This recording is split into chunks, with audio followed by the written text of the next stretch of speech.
So, are you a thyroid patient who struggles to speak up for themselves and who always puts everyone else first? So, hello, I'm Helen Aldous, and I've helped hundreds of people with hypothyroidism and Hashimoto's to reclaim their life, their health, and their energy. And I want to share something with you that might completely shift how you think about your thyroid struggles. And if you are someone who finds it hard to speak up for themselves, who always puts everyone else first, this is especially for you.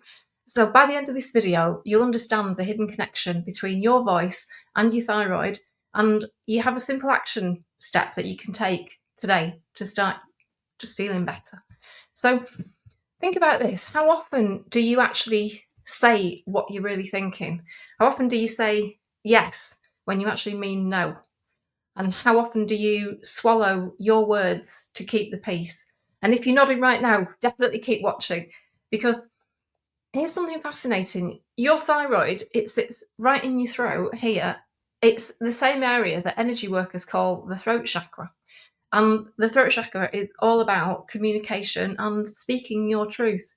And if you're like so many women that I work with, especially those of us with ADHD, which is pretty common with hypothyroidism, you've probably spent years being, the good girl, the peacekeeper, the people pleaser. You're always reading the room and giving people what they want. But here's what happens when you spend years not using your voice.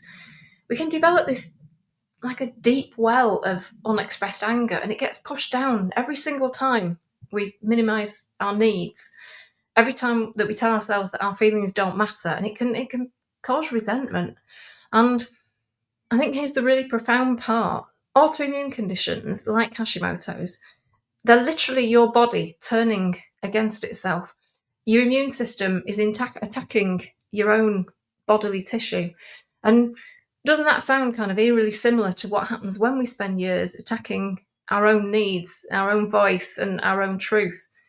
And I see you saying, "I'm fine," when actually you're really exhausted and need some sleep, or volunteering for extra duties at work because you don't want to let other people down or disappoint anybody, or staying quiet when maybe somebody in the family makes that comment again that makes you feel uncomfortable, and you don't say anything because it's easier. And then you wonder why you wake up feeling like maybe you've been hit by a truck. So, what if learning to use your voice could be one of the most healing things that you do for your thyroid? So, just start small. Notice when you swallow your words. Um, Practice saying, let me think about that, instead of automatically saying yes and agreeing to something that maybe you don't want to do. And always take a second to ask yourself, what do I actually want here? What do I want to do before responding to others or agreeing to anything?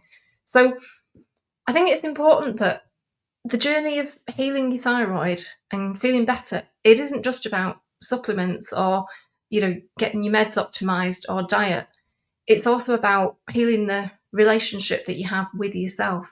So I think it's so important to remember that you weren't put here to be small or to stay quiet so that others feel comfortable. You were put here to shine and to speak up and to take up space, because your voice matters, your needs matter, and you matter. So I think your thyroid has been waiting for you to remember that. So yeah, if this resonated with you, if you can relate to this, I'd love to hear from you in the comments. Tell me where in your life you've been keeping quiet. And I think sometimes just naming it is the first step towards change.